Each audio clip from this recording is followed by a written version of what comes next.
बिस्मिल्लाहिर्रहमानिर्रहीम। अस्सलाम वालेकुम। मैं हूं सरदार मोहम्मद इरशाद एडवोकेट और आप मेरा यूट्यूब चैनल कानून की नगरी देख रहे हैं। जैसा कि आप सब लोगों के इल्म में है कि मारूफ मजहबी स्कॉलर इंजीनियर मोहम्मद अली मिर्जा, जिन्होंने यूट्यूब से शोहरत हासिल की और फिर पूरी दुनिया में उनका डंका बजने लगा, बहुत ज्यादा उनकी फॉलोइंग है, और उनको 25 अगस्त 2025 की रात को गिरफ्तार कर लिया गया और फिर 26 अगस्त को उनके खिलाफ FIR अंडर सेक्शन 295 PPC और prevention of electronic crimes act 2016 के तहत जो है वो दर्ज कर ली गई। आज की वीडियो का मकसद सिर्फ और सिर्फ एकेडमिक डिस्कशन है और कानूनी हवाले से लीगल पॉइंट ऑफ व्यू जो है इस FIR के ऊपर देना है। इसका कोई मकसद किसी भी हवाले से मजहबी या सियासी नहीं है, या किसी भी हवाले से किसी के मजहबी जज्बात को या मजहबी वाबस्तगी या सियासी वाबस्तगी या किसी भी हवाले से जज्बाती वाबस्तगी को ठेस पहुंचाना या उस पर तबसरा करना हरगिज नहीं, और ना ही इसके अंदर किसी किस्म का कोई और तबसरा किया जाएगा। यहाँ इसका मकसद सिर्फ कानूनी हवाले से इस FIR को की एकेडमिक डिस्कशन है, इसके मुख्तलिफ पहलुओं पे बात कर है और मकसूद है, और इस सारे वाक़े के कानूनी सिर्फ और सिर्फ कानूनी पहलुओं पे बात करना है। इसके अलावा इसका कोई और दीगर मकसद ना है और ना ही इसके ऊपर बात और किसी हवाले से फिलहाल मैं कर रहा हूँ। लेकिन इसके पूरे इसको कानूनी हवाले से इसका अहाता करेंगे, कानूनी हवाले से इस FIR की हैसियत क्या है, इसके ऊपर क्या मुकदमा चल सकता है और इसके ऊपर क्या सजा हो सकती है, इसका आउटकम क्या हो सकता है, इस हवाले से बात करेंगे। लेकिन इससे पहले मेरी आपसे रिक्वेस्ट है कि आप मेरे चैनल को सब्सक्राइब करें, वीडियो को लाइक और शेयर करें, और अगर आपका कोई क्वेश्चन हो तो कमेंट्स बॉक्स में पूछें। मजीद इसमें यह भी है कि आप इस एपिसोड के ऊपर भी आपने कोई जो है वो सवाल पूछना चाहते हो या कमेंट करना चाहते हो तो कमेंट्स बॉक्स में कर सकते हैं।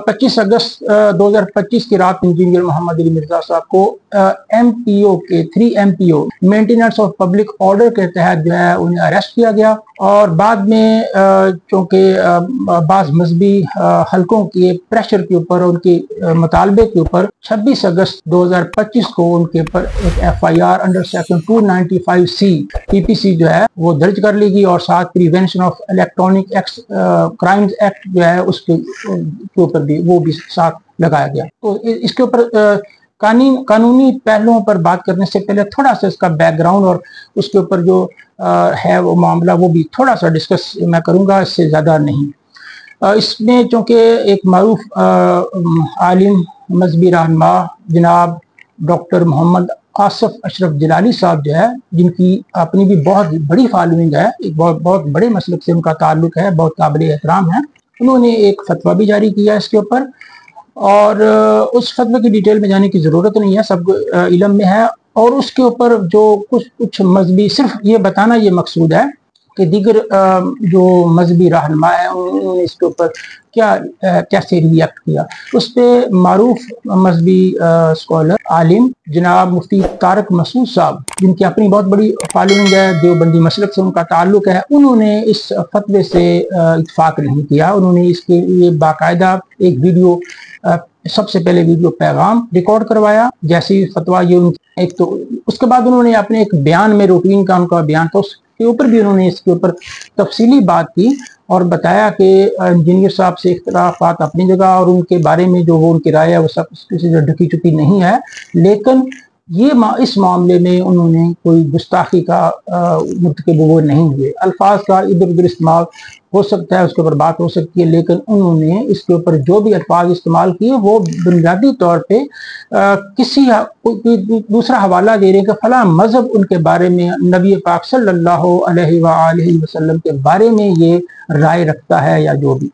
इस कॉन्टेक्स्ट में ये जो अल्फाज उन्होंने अदा किए हैं उससे ये जुर्म सरजद नहीं होता किसी भी हवाले से। और उन्होंने इसकी मजीद वजाहत करते हुए ये भी साथ वजाहत की कि इस तरह अगर यही बात ले ली जाए तो फिर जिस शख्स ने ये FIR दर्ज करवाई है वो भी उसी जुर्म का मुर्तकिब ठहर गया है, क्योंकि उसने भी वही अल्फाज जो है वो उसने अपनी FIR में दर्ज करवाए हैं। तो यही अल्फाज तो इंजीनियर मोहम्मद अली मिर्जा ने किसी और दूसरे हवाले से कहें कि फलां लोग ये कहते हैं या फलां मजहब के मानने वाले ये कहते हैं, तो वो अल्फाज उन्होंने दोहराए। अगर वो तौहीन रसालत के मुर्तकिब हुए हैं, 295C के मुर्तकिब हो चुके हैं, तो वो FIR दर्ज करवाने वाला भी होगा। तो इसलिए तो कहीं रुकेगा नहीं मामला, तो लिहाजा ये बात गलत है। इसके अलावा मारूफ दरगाह है पाकिस्तान की इमाम बरी दरबार जो है, उनके सज्जादा नशीन जो है पीर सैयद अली गिलानी जो है, उन्होंने भी इसके ऊपर अपना मौक़िफ़ रिकॉर्ड करवाया और उन्होंने बड़े वाज़े और दो टोक अंदाज में इसको डिक्लेयर किया कि ये किसी भी हवाले से गुस्ताखी नहीं है, तौहीन रसालत के मुर्तकिब नहीं हुए। अब इस FIR के कानूनी पहलुओं पे आने से पहले मेरा ख्याल है कुछ जो जर्नलिस्ट हैं, जो प्रोमिनेंट जर्नलिस्ट हैं, उनकी भी राय पेश कर दी जाए। इसमें मारूफ साहबी जनाब जुनैद सलीम साहब जो है, उन्होंने भी एक अलहदा से वीडियो क्लिप रिकॉर्ड करवाई इसी मामले के ऊपर, और उन्होंने इससे इत्फाक नहीं किया इस सारे मामले से कि इंजीनियर मोहम्मद अली मिर्जा साहब ने जो कुछ भी कहा है वो किसी भी हवाले से तौहीन रसालत की झैल में नहीं आता, और उनके ऊपर FIR या उनको इस तरह गिरफ्तारी नहीं बनती। जो है वो जनाब हबीब अकरम साहब जो है, उन्होंने बहुत अच्छी तरीके से बड़ी वजाहत के साथ ये इस बात की और कहा कि ये जो मामला है, मिर्जा साहब इस किसी भी हवाले से तौहीन रसालत के मुर्तकिब नहीं हुए, और इस मामले को जो है वो इस तरह का रंग देना मुनासिब नहीं है। फिर इवन कि इमरान रियाज खान, जिनका पिछले दिनों बड़ी कंट्रोवर्सी चलती रही इंजीनियर साहब की और मिर्जा इमरान रियाज खान के दरमियान, और एक दूसरे खिलाफ क्लिप आए और काफ़ी चैलेंजेस भी, पता नहीं किस तरह की बातें हुई, लेकिन उन्होंने भी अपने एक क्लिप में, अभी ताज़ा क्लिप जो मैंने आज ही देखा है, जिसमें उन्होंने वाज़े तौर पे कहा कि इंजीनियर साहब के साथ इख्तिलाफात अपनी जगह, लेकिन इस मामले में इंजीनियर साहब जो है वो बेगुनाह हैं, उनसे ऐसा कोई भी, उन्होंने कहा कि मैंने वो सारा उनका क्लिप भी देखा है और बाकी जो उलमा की राय भी सुनी है, तो उस हवाले से मैं इसी नतीजे पे पहुंचा हूँ। इमरान रियाज खान कहते हैं कि वो इस तरह के किसी जुर्म के मुर्तकिब नहीं हुए। बहरहाल ये तो राय थी इन लोगों की। इस FIR का नंबर है 563/25 और अंडर सेक्शन 295C PPC, और फिर prevention of electronic crimes act 2016, और ये पुलिस स्टेशन है सिटी जेलम, और ये तारीख है इसकी डेटेड है 26/8/2025। इसके जो मुस्तगीस हैं कंप्लेनेंट हमेर अली कादरी वल जुबैर अहमद मराड़िया शरीफ गुजरात से हैं, ये कंप्लेनेंट हैं। अब इस FIR के कानूनी पहलुओं पे बात करते हैं। 295C जो है तौहीन रसालत, FIR का मतन आप पढ़ ले, मैं वो पढ़ना नहीं चाहता, पढ़ के वो अल्फाज मैं वो नहीं दोहराना चाहता कि जिन अल्फाज के ऊपर 295C लगी हुई है, और मुफ्ती तारक मसूद साहब के बकौल वो शख्स जो FIR दर्ज करवाए या ये पढ़ेगा वो भी इसको इसी जेल में आ जाएगा। कानूनी पहलू के ऊपर बात करने समझने से पहले ये बात अच्छी तरह जान लें कि अदालत में या कानून में, कानून का जज्बात से कोई ताल्लुक नहीं है। कानून के मैदान में जज्बात की कोई अहमियत नहीं है। कानून के मैदान में खालिस कानूनी बात होगी। किसी भी जो ऑफेंस के हवाले से खालिस कानूनी नुक्ता नज़र से देखा जाएगा कि ऑफेंस कमिट हुआ है कि नहीं हुआ। अगर कमिट हुआ है तो फिर इसकी सेंटेंस क्या होनी चाहिए। तो उसका जो वो कंटेंट्स हैं FIR के, अगर वो पढ़ें तो उनमें वाज़े तौर पे जो कंप्लेनेंट है वो तो ये कह रहे हैं कि क्लिप मेरे सामने आया सोशल मीडिया पे, उसको मैंने सुना, तो उसमें मिर्जा साहब भी ये कह रहे थे, ठीक है कि, और उसमें खुद वो बता रहे हैं। अगर एलिगेशन ये होता कि मिर्जा साहब ने ये कहा है, वो सच्चा होता झूठा होता वो तो अलग बात थी। इन्वेस्टिगेशन में आके फिर वो उसमें वो उसको डिक्लेयर किया जाता कि वो मिर्जा साहब गिल्टी हैं या नहीं है। लेकिन उसमें एलिगेशन में भी FIR में भी ये नहीं कहा गया कि मिर्जा साहब ने ये अल्फाज अदा किए हैं अपने तौर पे। FIR का मतन ये है कि मिर्जा इंजीनियर मोहम्मद अली मिर्जा ने ये अल्फाज कहा है कि फलां मजहब के लोग नबी करीम सल्लल्लाहु अलैहि वसल्लम, जिन पे मेरी और आप सब की जाने कुर्बान, लाखों करोड़ों दुरूद नबी पाक सल्लल्लाहु अलैहि वसल्लम, उनके बारे में फलां मजहब के लोग ये राय रखते हैं, ये कहते हैं उनके बारे में। ये उन्होंने किया कि वो ये कहते हैं, ये नहीं कहा कि मिर्जा साहब की अपनी राय है। तो जब ये जो है अगर 295C तो उस शख्स के ऊपर लगेगी जो इस तरह का जुर्म, इस तरह के जुर्म का इर्तिकाब करेगा, तो ये रसालत का मुर्तकिब होगा। जो ये वाक़या जिस तरह वो रिपोर्ट कर रहे हैं, टेक्निकली इस पर 295C का इतलाक होता ही नहीं है। कानून के तालिब इल्म की हैसियत से मैं उसके ऊपर बड़ी जो है वाज़ेह मेरी इसके ऊपर कोई अबहम वाली बात नहीं है, कोई दूसरी राय इस पे नहीं है कि इसके ऊपर इन हालात में और ख़ास तौर पे FIR की जो लैंग्वेज है, FIR के कंटेंट्स हैं, उनके मुताबिक इसमें 295C बिल्कुल भी नहीं अप्लाई होती, इसकी एप्लीकेशन सिरे से नहीं है। अब ये तो बात सिरे से ये FIR के जब ये इन्वेस्टिगेशन होगी इसकी, इस FIR को तो आप समझ लें कि वो तो दरमियान से निकल गई, इसका इतलाक तो नहीं होगा।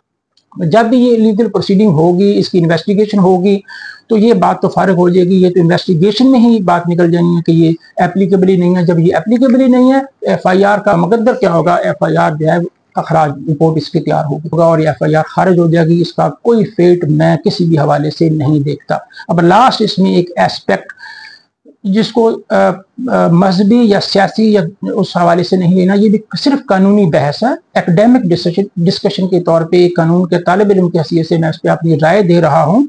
इससे आप या कोई भी शख्स इससे इख्तलाफ कर सकता है, लेकिन कानूनी पोजीशन में सिर्फ बताऊंगा। इस पे जो फतवा है उस पर मैं मजहबी हवाले से तो कोई बात जाहिर नहीं कर सकता। मैंने इसमें जो दूसरे मजहबी उलमा हैं हमारे काबिल एहतराम, उनकी मैंने राय पेश, उनमें से 2 की राय मैंने पेश कर दी है। बाकी उसके ऊपर सिर्फ कानूनी पहलुओं पे यह है कि उसमें भी याद रखें कि वो जो फतवा दिया गया वो इंतहाई ख़तरनाक है। मैं उस फतवे की डिटेल में भी नहीं जा रहा, लेकिन मैं सिर्फ इतना कानूनी हवाले से बात करूंगा। अगर खुदा न खास्ता उस फतवे पे अमल करते हुए किसी या उससे मुतासर होकर कोई शख्स ये एक्ट कर लेता है, उस फतवे में है जो, और उस पर अमल दरामद होता है या किस हद तक होता है, तो ये याद रखें कि अगर ऐसा होता है तो फतवा जारी करने वाले के ऊपर भी अबेटमेंट जो है, इंसाइट करना, प्रोवोक करना और अबेट करना, वो उसके ऊपर PPC की सेक्शंस बड़े वाज़ेह हैं। इसके ऊपर पर्टिकुलरली सेक्शन 107 मेरे सामने PPC पड़ी हुई है। सेक्शन 107 to 120 PPC में बड़े और भी सेक्शन हैं। इसमें तो बड़े वाज़ेह तौर पे जो है वो जो इस तरह का अगर कोई ऑफेंस कमिट होता है तो जो प्रोवोक करता है, इंसाइट करता है या अबेट करता है, वो भी उसमें उतना ही जुर्मवार होता है, उसको भी वही सजा मिलती है जो कि उस जुर्म करने वाले को उस ऑफेंस की जो ओरिजिनल सजा होती है। जो भी ऑफेंस कमिट होगा उसकी जो भी सजा होगी वो अबेट करने वाले को, प्रोवोक करने वाले को, इंसाइट करने वाले को भी मिलेगी। इस हवाले से ये बात भी हमारे उलमा को ये बात ज़हन में रखनी चाहिए कि उनकी एक बड़ी जिम्मेदार हैसियत है। वो एक हमारी जो मजहबी लीडरशिप है उस पे, उसकी मसनत पे बैठे हुए हमारे मजहबी रहनुमा हैं, तो उन्हें भी अपनी बड़ी जिम्मेदारी के साथ इस तरह के मामलात में बहुत ही जिम्मेदारी के साथ इस तरह की बात करनी चाहिए या इस तरह का फतवा देना चाहिए, ताकि इससे अगर खुदा न खासा को मामला इस तरह का ऑफेंस कमिट होता है तो उसके कॉन्सिक्वेंसेस भी उनको पता होने चाहिए कि कानूनी लिहाज से फिर कॉन्सिक्वेंसेस उनके ऊपर भी आते हैं। तो ये पोजीशन भी वाज़ेह रहनी चाहिए। तो इसके ऊपर फिलहाल की अभी तक की जो पोजीशन है वो मैंने वजाहत इसकी कर दी है। मुझे उम्मीद है आपको ये मेरी काविश पसंद आई होगी। मैं दोबारा वजाहत करूँगा, मैं सिर्फ और सिर्फ कानूनी हवाले से इसको डिस्कस किया है, कोई और इसका मकसद हरगिज़ नहीं है, ना इससे कोई और मकसद लिया जाना चाहिए। अलबत्ता आप इस पर अपनी राय खुल के दे सकते हैं, कमेंट्स बॉक्स में खुल के अपनी राय इस पर आप दें। इसके बारे में मजीद जो भी डेवलपमेंट होगी वो भी शेयर की जाएगी। अब किसी दूसरे टॉपिक के साथ दोबारा मुलाकात होगी। अपना बहुत सा ख्याल रखिएगा। अस्सलाम वालेकुम।